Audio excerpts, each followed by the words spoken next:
Hi guys, welcome back to the Black Women in Architecture series.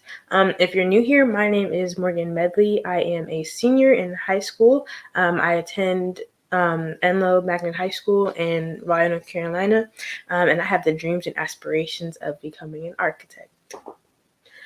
So today our special guest is Miss Pascal Sablon.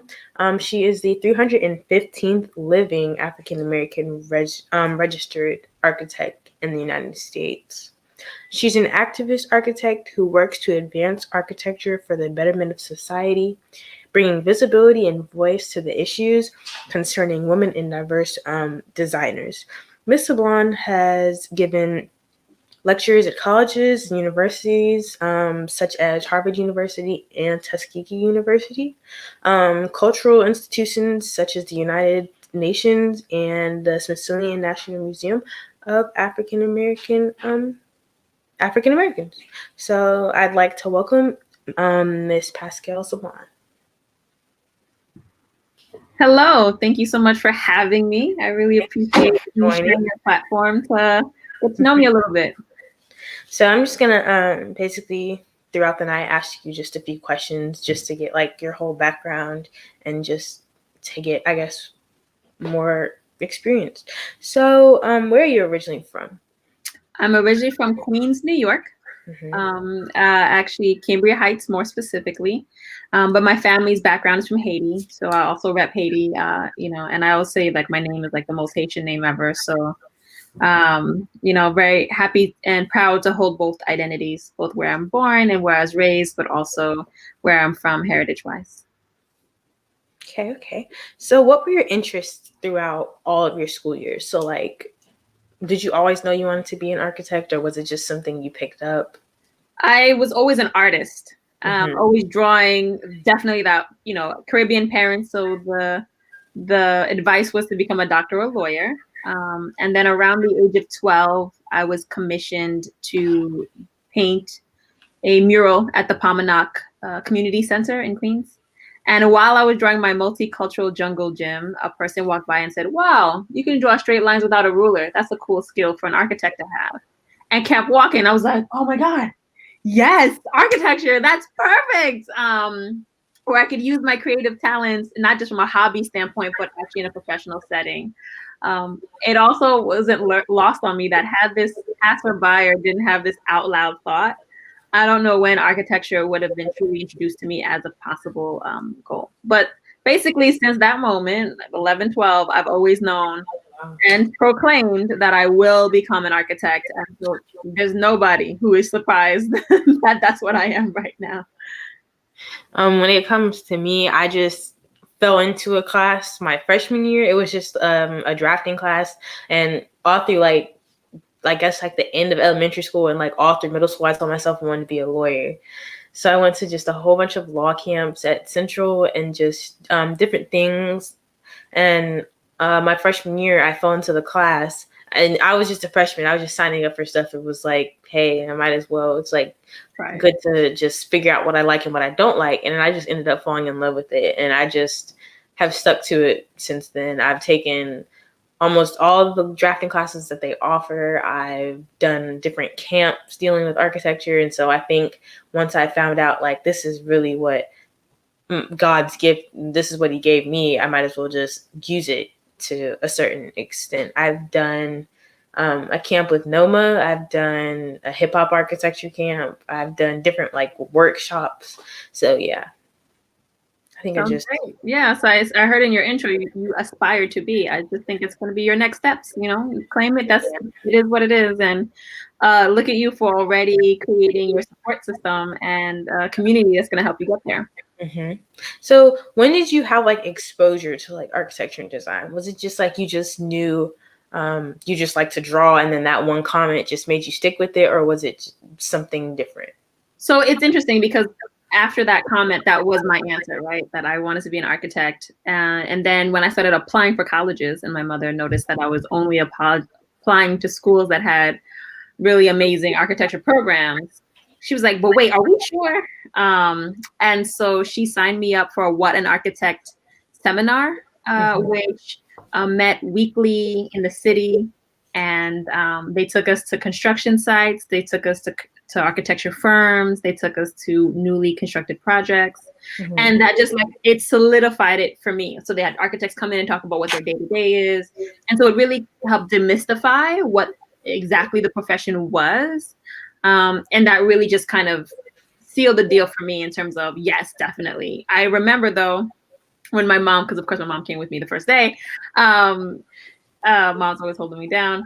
I was the only girl in like 30 or so students. So she's like, you see, you're the only girl. And I was like, it's all right. I'll be the only girl, right? And so even from that point of view, even those students who were interested in the profession, the disparity in terms of the gender disproportionate representation was very clear and obvious. So it was my introduction to both the profession and kind of the dynamics of who makes up the body of what the profession also encompasses at the moment. It's weird because when I was doing all those law camps, it was always a good mixture of boys and girls. And then when I started taking the class, after like I think the first year, my freshman year, I realized I was the only Black person in the class and I was the only female. So it was just, I was really outnumbered, and at first it made me uncomfortable, which made me question if this is what I really wanted to do. But then it was just like, I realized this is something I really like. If I have a gift, I might as well use it. If it's my passion, I'll just use it to my advantage, and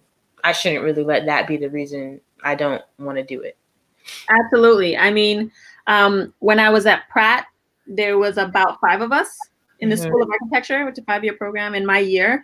And then when I went to Columbia for my master's degree in advanced architectural design, I was again the only woman, Black person. You know, it was insane. And so ultimately, when I graduated and started working, again, I found myself to be a rarity in a firm also. So that experience of being the only one is an experience that you get familiar with.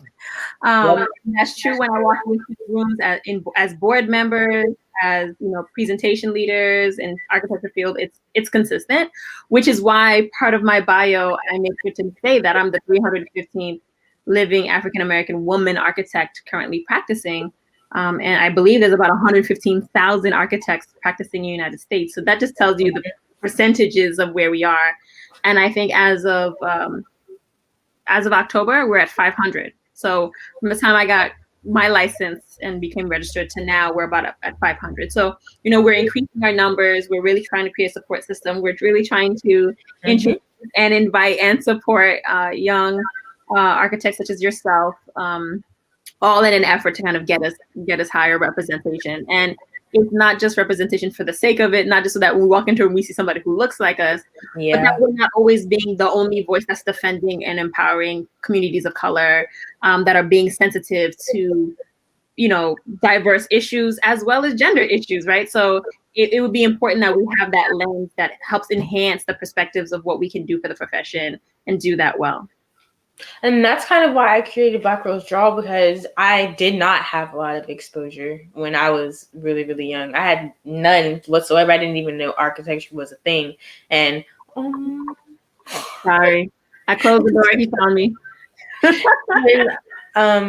Going to all those law camps and like just different activities I've had to do was like, there's things out here for all these different jobs and careers, and I just never saw anything for architecture. So it was just weird seeing how many, seeing the number of registered African American architects, and then trying to find exposure to it so that I can help better myself and better myself mentally. It was just weird. So that's why I created blackgirlsDRAW, so that I could give back to what I wish I had. So me talking to little elementary school girls, it's like I can picture myself in their shoes, and like maybe down the road they'll be like, oh, I remember when I talked to this one girl and she told me what architecture was, and here I am now. So it's also why I wanted to support you, but also it echoes into some of the advocacy work that I've done as well, right? I launched Beyond the Built IG page, which every week a different diverse designer takes it over from all over the world, talks about who they are, their journey, how they've impacted the built environment, and who supports and inspires them. And then I also have the Great Diverse Designers Library, which I hope you've been enjoying, which has 421 featured designers from not just the US, but all over the world globally, featuring not just their headshots, but their face, their work, their bio, their proudest achievement, how they got introduced to the profession.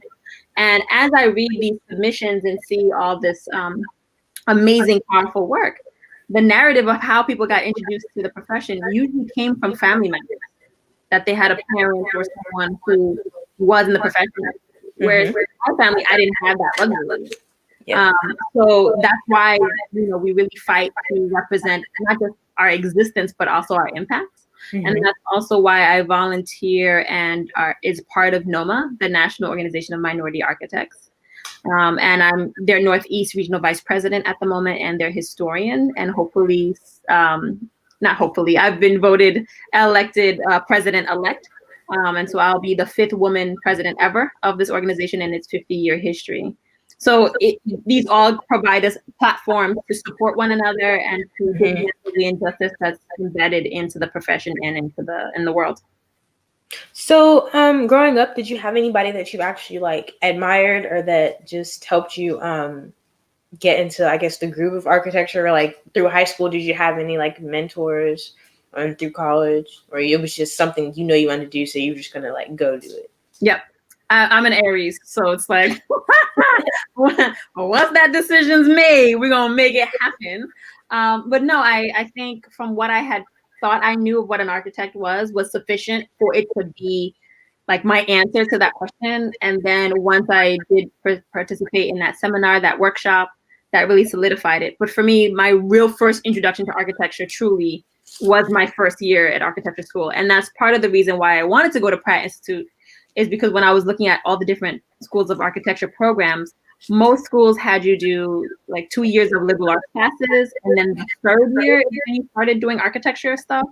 Whereas Pratt said day 1, year 1, week 1, minute 1, I was be able to do architecture. And I'm like, yes, finally, it's been like 8 years since I've been wanting to do this. So that was why it was my dream school and my number 1 pick, because I knew that I would immediately start introduced to it. So the idea of developing mentors that are architectural specific, you know, that really didn't start happening until my 2nd, 3rd year of college.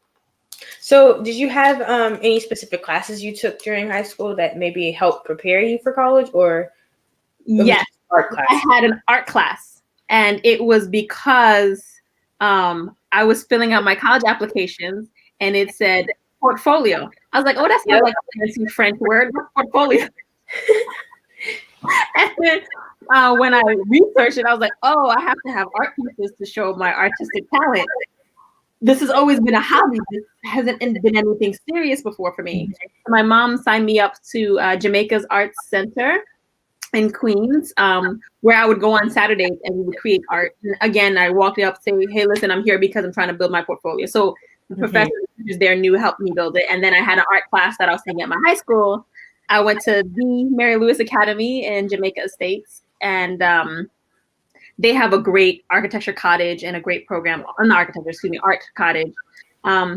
And so I told them about, you know, my need to fill my portfolio. So they was giving me assignments for class and then additional assignments to help build my portfolio in time for my interview.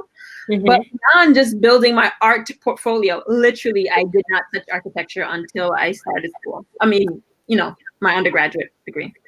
Because I know I plan on applying to UNT Charlotte, and I have to have a portfolio starting next year. So I'm trying to work on that. I'm in this program called ACE, and we have to create, I think it's kind of like not like a trailer, well, a tiny home, I guess, for basically it's like made up or whatever, but we're creating a tiny home for an architect that's going to live in there and be able to like go to his different sites and like work on the site, and it's supposed to fit him and his family.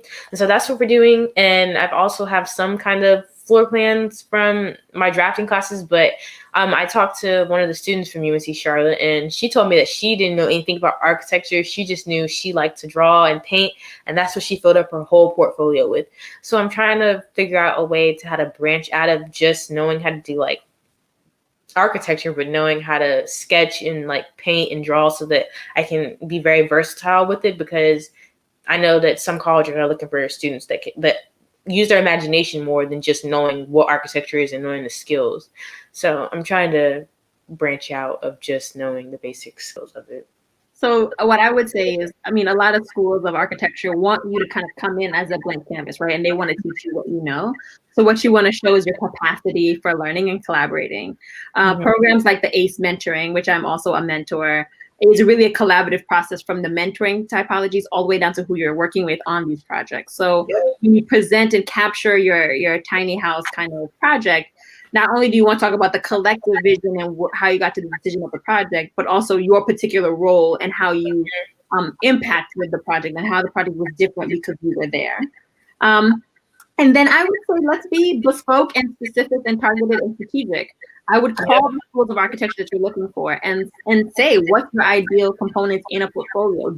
What percentage of it should be floor plans and kind of drafting drawings that I've done before, and how much of it should be more art related and just showing different mediums and techniques of basically communicating what you have in your mind and putting it in a place where other people can see it, right? Which is basically what they're looking to see, right? So if that's a pencil drawing, whether that's charcoal, scratchboard, pastel, whatever, it was about, this is what my idea, my intention was, and here's how it came to fruition. And, it shows my technique and my capabilities to communicate those thoughts, right?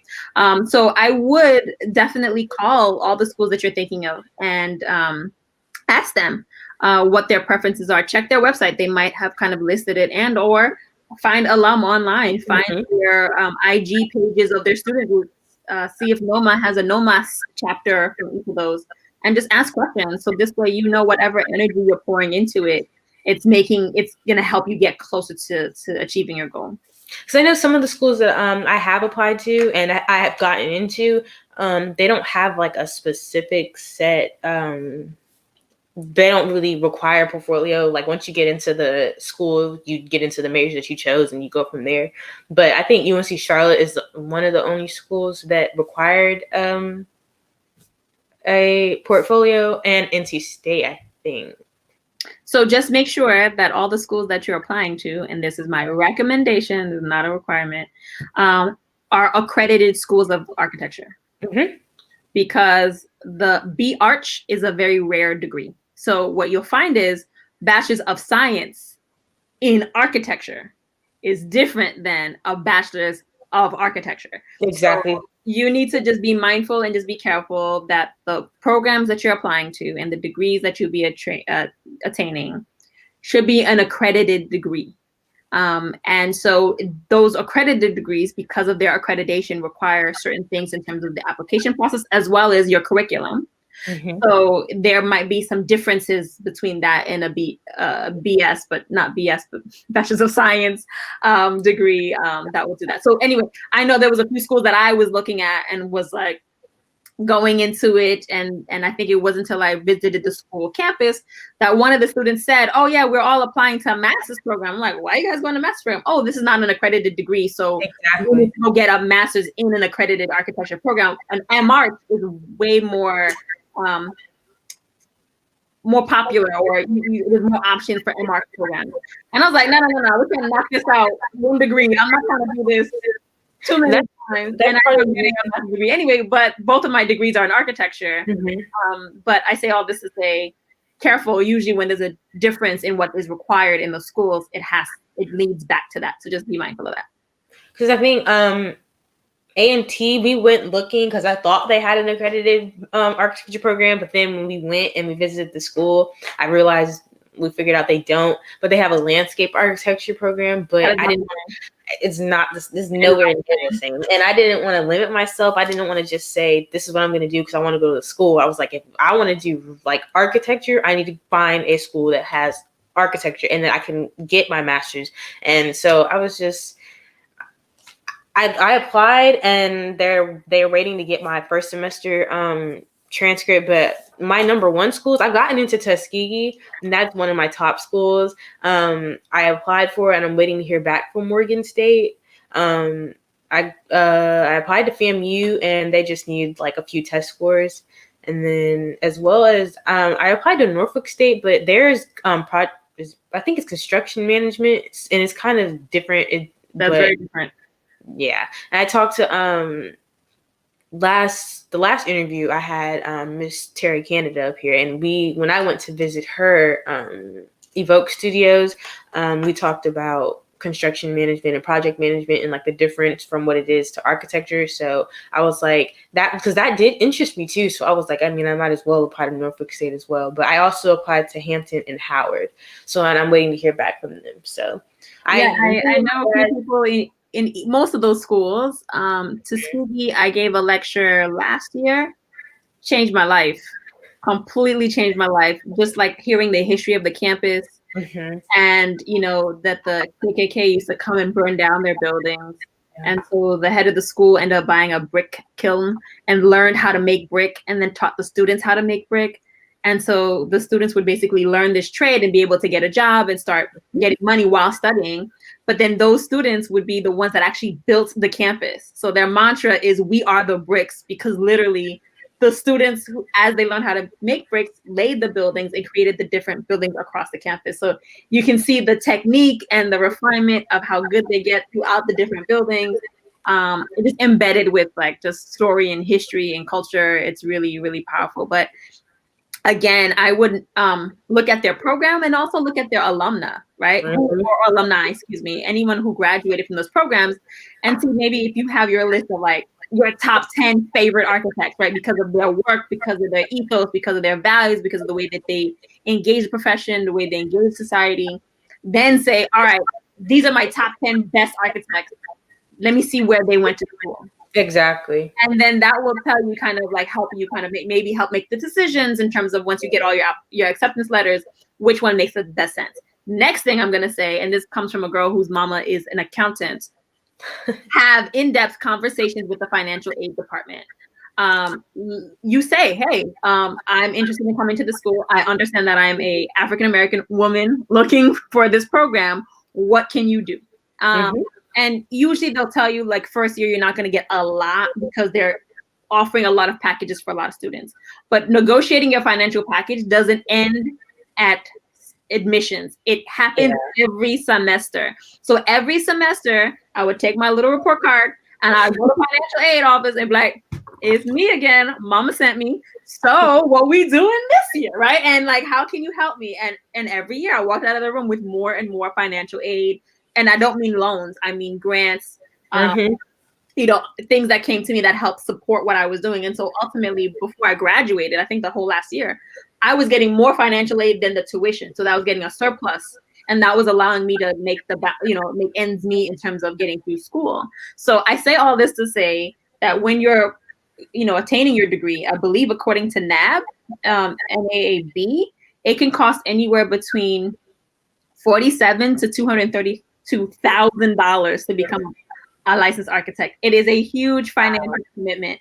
And so again, that financial aid conversation does not just happen at admissions. It happens every semester, and you remind them of your gender and race and your packages, because you want to come out with as little debt as you want, especially if you said you also want to get a master's degree. Then master's degrees are also kind of seen as additional and not necessary. So you really don't get a lot of financial aid on that platform. So again, it's part of the negotiation process that you want me as much as I want to be here. So let's talk about it. Yeah, I was talking to my parents about it, and they were like getting scholarship money it's great and all, but like it's keeping that scholarship. And then once you get into schools, you need to bust your butt all the way through so that you can keep getting scholarships that keep helping pay for it, so that you don't come at it with a whole bunch of student loans and a whole bunch of money that you have to pay off. And like you said, I want to be here as much as you want me here, so I need to work for what I want. Right, but it's not just working hard and getting good grades and assuming they'll offer it to you. Exactly. It's going in and saying, here's where we are today. Because if you don't talk to them, they're not going to know. And I have a 3 point whatever GPA. What can you do for me? And you ask that question. I think I just wanted to kind of decouple this idea of working hard and passive when it's coming to financial aid. I'm saying you need to be aggressive. And actually, the worst that can happen is they say nothing extra. The best is a few extra dollars your way. And sometimes it's actually really substantial. And as long as you do keep your grades up, usually what you get the semester previously, you maintain, and then you just keep building on that. So I know you said that you went to Pratt. So what was that experience like? Pratt was interesting. Like I said, it was like my dream come true, my number one class, school that I wanted to go to. It was in downtown Brooklyn, so I felt like it was far enough where I got my independence from my family from Queens, but at the same time, close enough that I was like, hey, Mom, I need food. Exactly. I need my laundry. Help me, please. Like it was like a great balance. But the story that I typically share the most about my experience at Pratt is my second week at Pratt. I attended a architecture history class. And I want to say about 60 students or so. And the professor came in and said, you and you stand up. So me and this other student stood up. And he said, okay, these two will never become architects because they're Black and because they're women. And I'm standing there thinking, whoa, how could this professor make such a strong proclamation without knowing my capacity, without knowing my name, right? Like, why would he be so to say that? Then I realized, there's 60 of us and there's only 2 of us in this entire room that fits this criteria, me and homie all the way over there. And then I also looked at my peers and classmates that just kind of like nodded in agreement, just kind of took down notes. And it spoke to me in terms of the power of a professor's voice, right? And the information that professors give us and how much of it we just kind of accept as fact. When I sat down, the student to my left, I'll never forget, his name is Simon C. He said, this better not be the reason why you give up. Wow. You better not let this guy like win because of that. That was straight stupid. You can do it. You can do it. I know you can. And as a competitive person, that was exactly what I needed to hear to help push me through. But I'm also from Queens, which is like 99% Caribbean.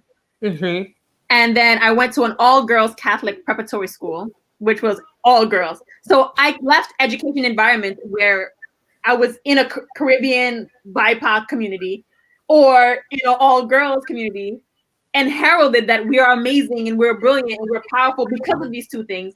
And then to walk into my first diverse student body and be told that I was incapable of greatness because of two things that was heralded just 5 minutes before was really jarring to me, right? And then it was like, oh crap, I'm tired, or I don't feel good. Oh no, I can't be the Black girl that don't go to class, right? And then when this understanding that I represent more than myself really resonated with me. And I talk about that moment as the moment where I found my purpose.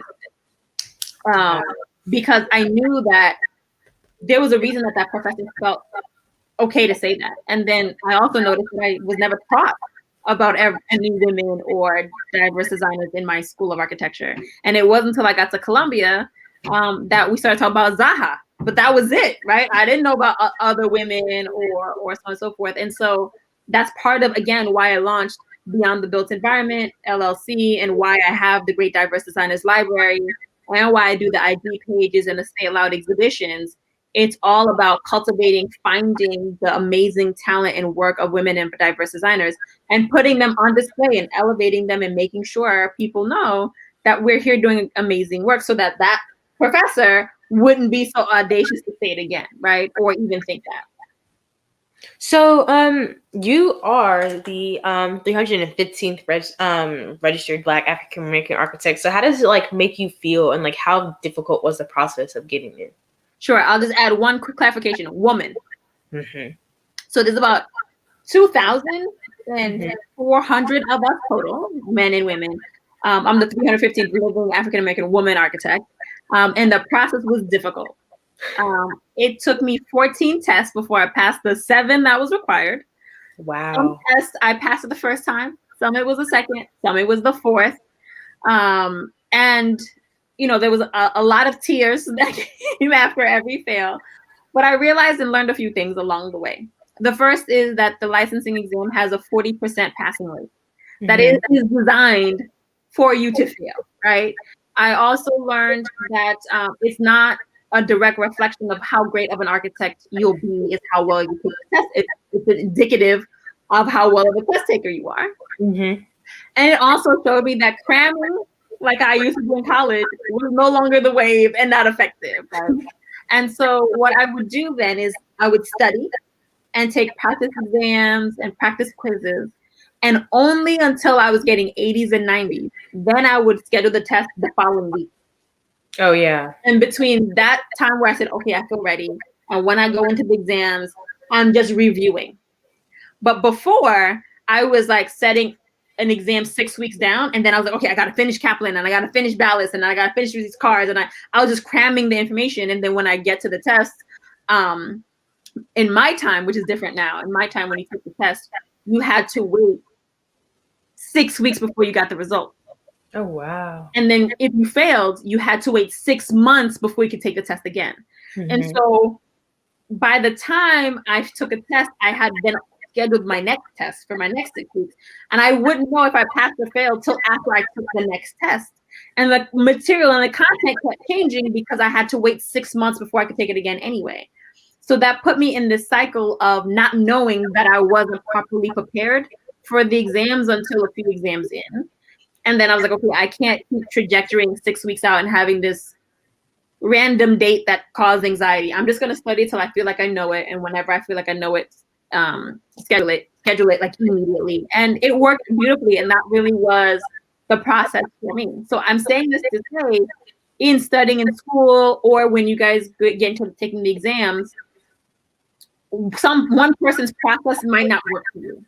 And so it's not just a matter of learning the content, but it's also about learning how you learn, right? Learning how you retain information, learning your process of double checking. It's all part of the whole kind of ecosystem of becoming an architect.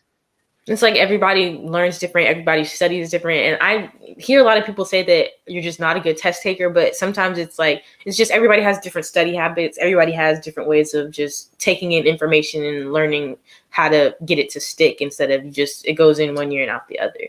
But I even remember that for SATs, even with my SAT prep courses, they were teaching us not the material that was going to be on the SATs. They were teaching us how to read an SAT question. Exactly. And figure out the formula in which the probability of your answer would be accurate, right? So again, and I mean, I think maybe things are a little bit easier now with Google. I might not have had that at my fingertips at the time, but there is a technique. There is a technique to taking tests that some people know and are able to pass down to their kids, and some that we don't know, right? And so when you don't know, you're not realizing the obviousnesses of it, right? That in every question, there's going to be an obvious no answer. Exactly. There's always going to be an obvious no, so that helps you cross that one out. And then trying to disseminate which one is your least the next probable cutoff so that you can make your deductions, right? The way the sentence is structured, the syntax, like all those things take into consideration when taking tests. And again, that has no impact on how great of a designer you are, right? Again, exactly. So I would say if you're struggling with it, it's okay. We struggle and we still persevere and keep going, and that, you know, push for the resources that you need, whether it take ARE study groups, or whether it's classes or whatnot, books, materials, resources, just pull on them when you need them. Because like when it comes to me and my SATs, like my parents registered me for like this online videos things that I watch, and like it just shows me how to read the question and like how to determine what's not the answer because it's obviously completely wrong, and how to narrow them down. And it's like I took the SAT I think September and October back to back. Like one week was one Saturday and the other one was the other Saturday, and then I have one scheduled in December, and I'm just trying to meet like my desired score that I want. But it's like I'm still trying to figure out what's my best study habit, what's my way of actually like holding all this information in. And one good thing about it was when I took it the first time I took it, and I didn't do as good, and then I took it the next weekend, since it was back to back, it was like, okay, I know what the test looks like. I remember what some of the questions are gonna like be formatted in, and I used that information, study again, and I did better the second time. And I'm just still trying to do that until I can get the score that I want and then just be done with it. And it's just, sometimes it's just hard because I don't know. I'm just trying to figure out what's my best way of studying. I think that's what my issue is. But that's going to be a discovery process that's going to keep going, not from from now through a long time. Like this is the beginning of your journey. I will say what I found to be helpful, especially when I realized I was failing at these exams, is that I would have a digital recorder. Mm-hmm. And I'd come out of the exam and I would sit down. And actually, the same building that I took that What's an Architect seminar is the same building that I was taking my exams. Oh, wow. So I would sit at the steps of One Penn Plaza in Midtown Manhattan, and I would just say, okay, there was a question on this, and there was a question on that, and there was like 2 options, but this option didn't make sense. And then I would just rattle off anything that I could remember at the time, and then I would keep that tape recorder or digital recorder in my pocket. And sometimes I'll be on the train or I'll be at my desk, and it'll just pop up. Oh, yeah, there was another question about this and another question about that. And if I did get a fail, then I would write down all the things that I had remembered, and then I would research them, right? And so therefore, when I took the test again, there's only a certain pool of questions that they can ask. Exactly. I was getting some of the questions that I had seen before, but had the luxury of researching and knowing those answers. That tape recorder and those notes were only for me. I never shared them with anybody, but it was like leveraging my process and my experience to help leverage and give me more content in the future. So I would say when I got to college, in terms of studying for tests and so on and so forth, a lot of it was like trying to figure out the technique in which the professor asked questions. And so what I'm saying to you is this studying thing that you're learning now isn't that you're going to just keep having to get to know. And then in architecture school, the next bit is not learning how to learn, but learning how to inspire yourself, like how to inspire thought and concepts, which is really hard. You're gonna like hit a wall. You're like, oh my God, why is this hard? But that's what you're being taught in school, is how you think. You're learning how you think so that you know what you need to do, what drawing, what model making, what researching, what thought process do you need to go through to help generate an idea that will be the concepts for your building. You know, some professors said, write a paragraph of what you think a school should be. And then we would read that paragraph out loud, and that is what kind of became the ethos of the concept for my project. Or, you know, start with an illustration about movement, whatever. Like everybody has the different technique, and you're basically trying out these different techniques to see what resonates well with you, what works well, and what doesn't. And it's a trial and error. And that's like literally that's life. Basically. So on a different note, how does it feel to be the newest president-elect of Noma, 2023 to 2024? Wow, I'm really honored. I've been part of Noma for a little while now. I started off as a secretary of the New York chapter, and you know, ultimately moved my way up to president of the New York chapter, and then got on the national board. Moved up into VP, and now president-elect. And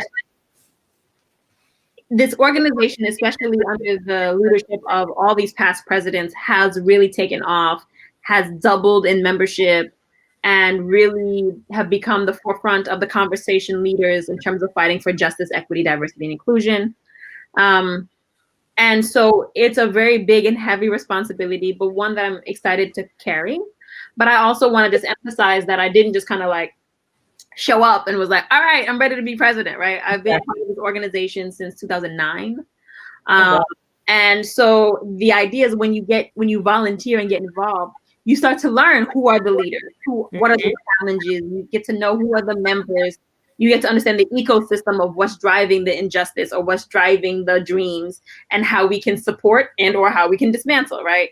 And so by holding this volunteer position of learning helped me understand the nuances of what we're really up against. And as I continued my growth and trajectory in the profession and in the membership organization, it helped me understand who is the team and the network that also will help carry this organization forward. So I'm really excited about being president of Noma.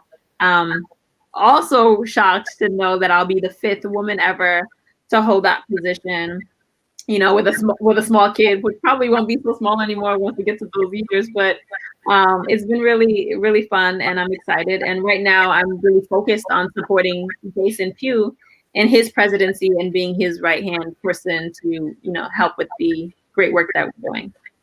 What do you feel like you can bring to Noma as its future leader? You know, every a few people have asked me that question, and I said, you know, I'm still taking the position that even with design projects, I push for community engagement. I feel like we should never design anything without speaking to the community that will be ultimately living and working and breathing and impacted by our architecture. I think the same is true for advocacy work. And so it's difficult for me to sit back and say, here's what I want to do with the role, because I feel like I need to know more from the national membership what they need before I can define that. As New York president, I knew what I needed. And now from being Northeast regional vice president and having 7 chapters in my jurisdiction, I kind of get a sense of what we need. But I don't want to presume to think that what we're challenging and going up against is the same in the South and the same on the West Coast. And so I really want to really spend the next 2 years hearing and getting to know all the other membership chapters throughout the US. But personally, if I had to answer your question in this moment, is international. I think architecture, specifically in our education, has been very US centric, and we have impacted the world. We have, and there are other institutions and organizations that are also fighting to dismantle injustice and racism and oppression through the built environment, and advocating for us to do more amazing projects and get more opportunities to build up our communities. And so I think having a strong voice internationally would be a really important step that I think I could help bring to the table, because of all my Say It Loud exhibitions and the work that I've been doing with BBE has definitely introduced me and put me on a global platform or a global network. And whereas right now we're really focused as an organization in the US and trying to get us as many opportunities as possible. So I'm hoping in 2 years, coupled with what I've learned from all the members that I get engaged with, that we'll be able to maybe take Noma on a international platform. Because I know my dad, he's trying to introduce me to design thinking, and I'm learning a little bit about it in one of my drafting classes, and then I'm learning a lot about it in actually my interior design class. So I'm still trying to like get a feel of like what it is and how I can incorporate that into some of the work that I do when it comes to class projects, or just the thought process, I guess, of what goes into different projects that are made. So how do you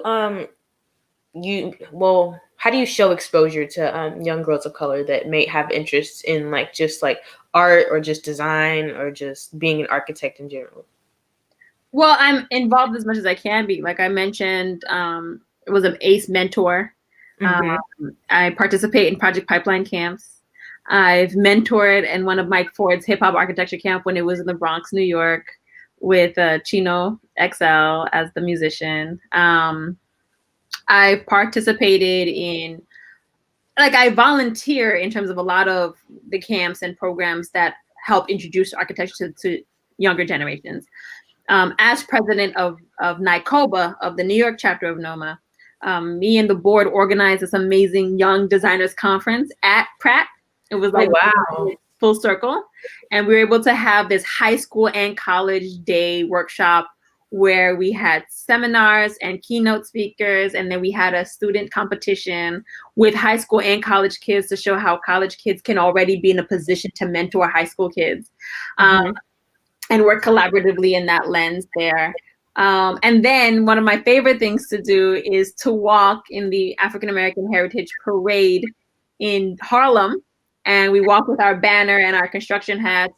And, you know, we say, you can be an architect. Yes, you can, right? And that's what we chant as we walk down the street.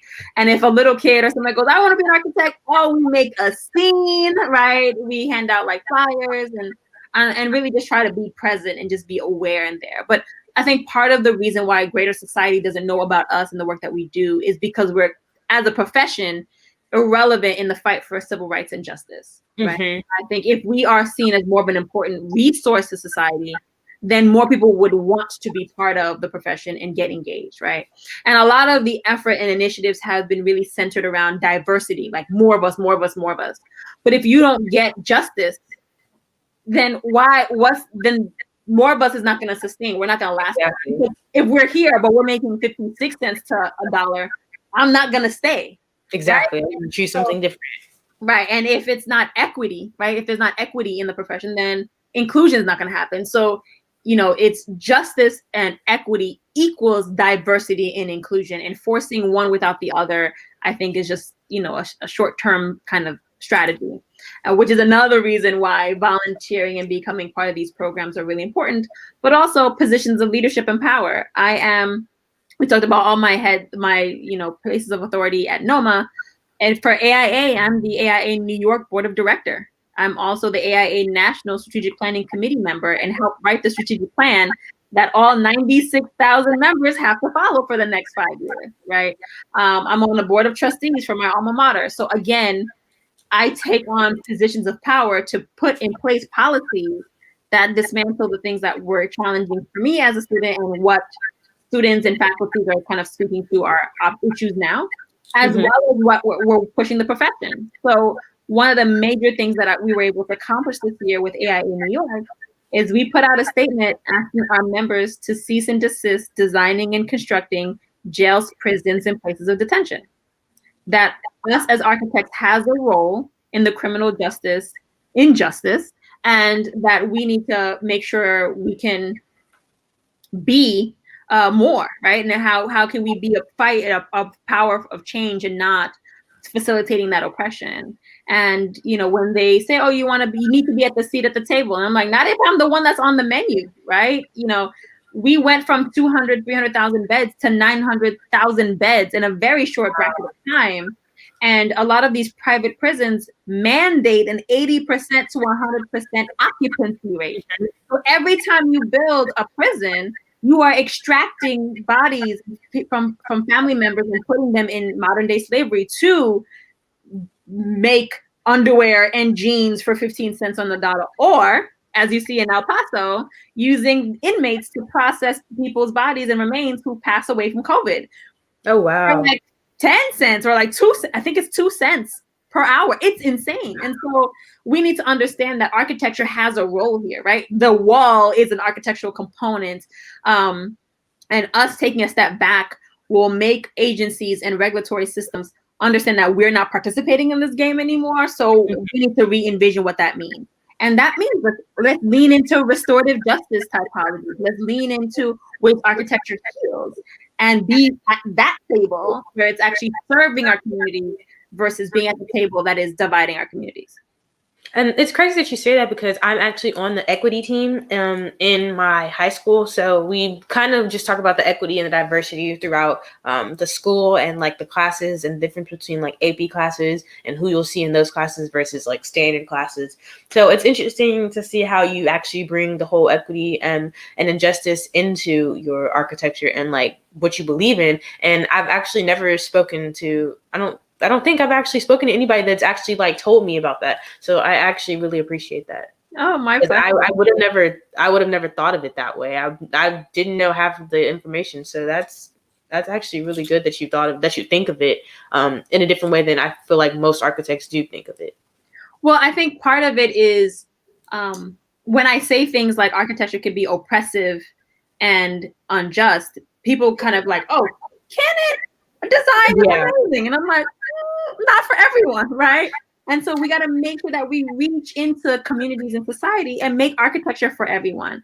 And so if we're looking at the products that are getting the awards and the architects that are getting heralded, what are their products? Are they multi-million-dollar products that are for multi-billionaires, or are they for communities who their architecture and their built environment is crumbling and is not serving them, right? And so really our role as architects is to be there to push our built environment. But you'll see when you get to school, Morgan, we'll learn way more than just how to build a project. We'll learn how to critically think. We'll be creative thinkers. We'll be problem solvers. We're going to be leaders. We're going to be communicators.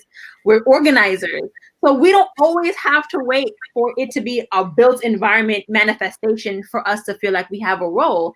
Literally, we can show up day one for a community and offer these skill sets that we use to build buildings to help build communities in many ways of just solving social issues.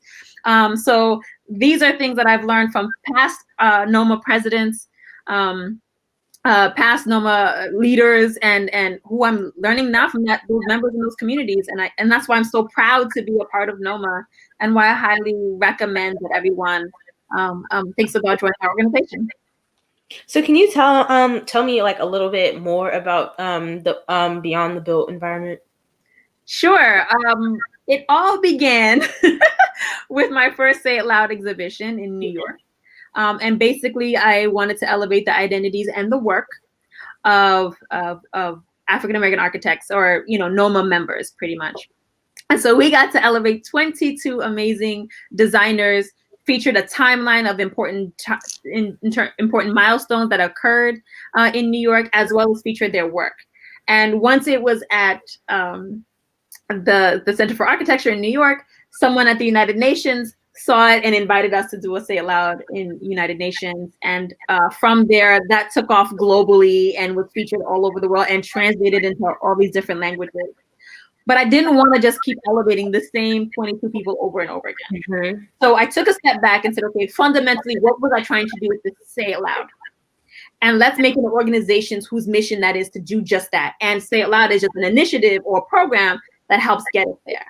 And so since then, I've hosted and organized over 16 exhibitions, with another 6 planned for this year and early next year. They've all converted into virtual galleries now, so you can absolutely go on beyondthebuilt.com and view the gallery of all the work, and you see a headshot, you click, and you get a whole profile of all these amazing designers. And every time we do a new Say It Loud, we get more content. And it's a traveling activation, which means if I do a Say It Loud North Carolina, then it's only going to be women and BIPOC designers of North Carolina. Like, the idea is, again, to elevate local heroes in their community so that the community knows of their existence and can kind of pull them in to do more work. We also have the Dismantling Injustice initiatives, which goes into Say It With Media, or Say It With Me, where I'm having media publications commit to auditing and tracking how many of their articles and covers feature women and people of color. Increasing that percentage by 5% annually until 15% at a minimum is reached. Calling us great because we're great, right? Using their resources to research historical content of the work that we've done, because we've been here doing incredible work. I'm really tired of social media images being the source of me knowing about all this amazing stuff that we've done in the past. You reputable organizations, publications with R&D teams, y'all need to do the work.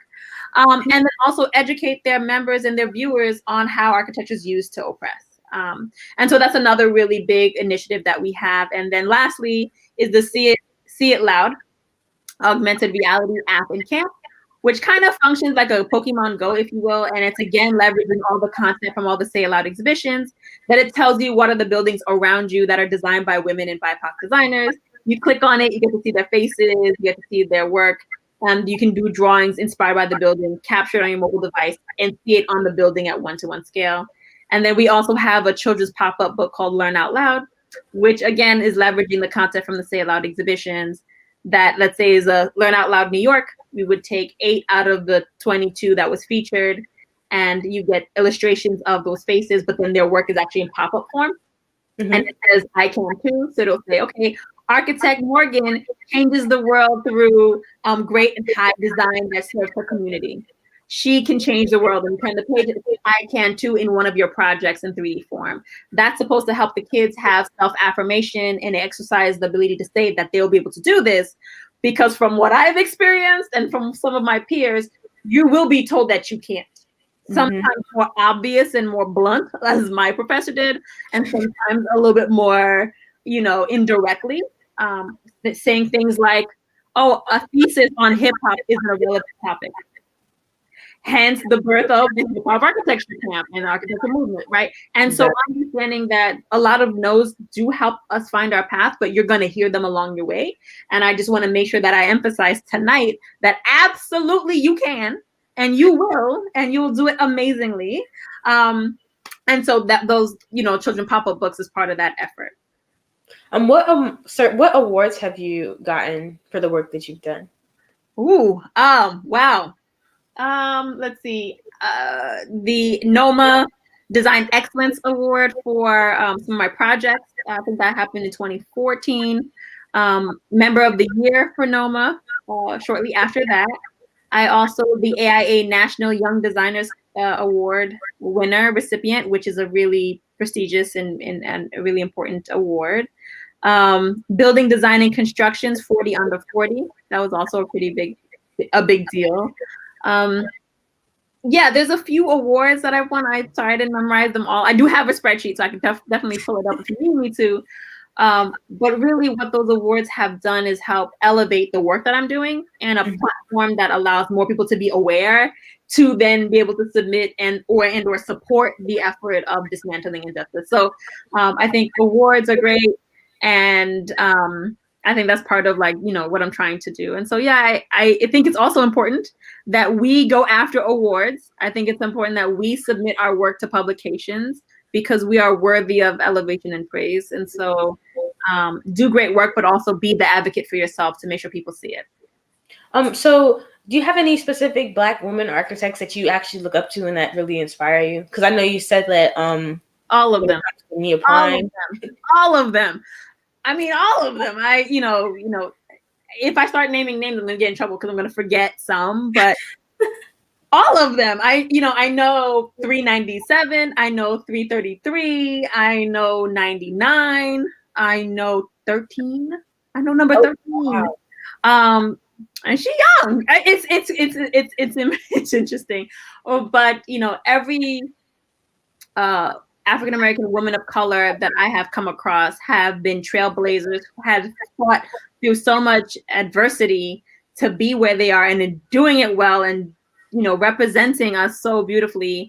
That all of them, right? Even if I haven't met you, I'm proud and inspired by you, right? Because I know for you to have that role or that level of success took all the strength in your body to get there.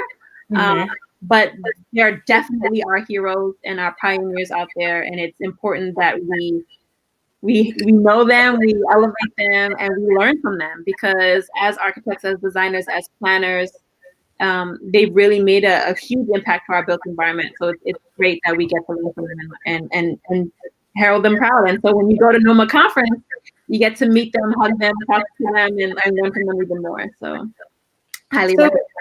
What's one word of it? Well, not one word, but what's a piece of advice that you would give a young Black girl aspiring to be an architect? What piece of advice would you give her, or if she's aspiring to be anything else? Know that you can, even though they're going to tell you can. Live in your truth. Be authentic to you, and network. Network through organizations, network through schools, through your peers. It's important that you start building your community of those who are in the profession and outside of the profession. Those become your support system as you make your way through your career. So I think it's important that it's not just a matter of doing great work, but it's about elevating yourself also and advocating for yourself, demanding the respect that you deserve and fighting for that. So at any stage, at any part in your career, I would say, a lot of people are going to tell you no and be able to brush that off. And not that it's not going to sting, not that it's not going to hurt, but you also have a squad of people who are cheering you on. And every move you make, you are inspiring someone, whether you know it or not. Every move you make, you are inspiring somebody else. So, you might not know all the greatness that you're doing, but you're doing great work, and keep going. Well, I appreciate you for letting me interview you. I really do. My pleasure. I just hope that we can actually stay in touch too. You can help me out throughout my journey, and you can just see the progress that I make. And I really just wanted to say thank you for allowing me to talk to you tonight. Well, thank you for allowing me to talk to you tonight and sharing your platform again, and the work that you're doing already. This is amazing, and I'm proud of you, and I'm also here for you. So if you need anything, another person you're thinking about, you're like, hey, P, do you know this person? Let me know, and I'll definitely make the introductions and continue to follow the great stuff that you do on social media and support one another. So thank you so much for all that you do. Really proud, excited to hear where you ended up going to school, and just make sure that we have those conversations with the financial aid office. I am not playing around. Make sure you get the support you need financially and such. Well, I just want to thank everybody for watching, and I ask that you guys stay tuned and follow us on Facebook, Instagram, and Twitter at blackgirlsDRAW. And I hope that you guys tune in on December 3rd, 7 o'clock for we have another awesome interview coming up, and it's going to be having a special guest, Eric Roberson. So I just want to thank everybody for joining, and thank you again for letting me talk to you tonight. Thank you. Good night, everyone. Good night.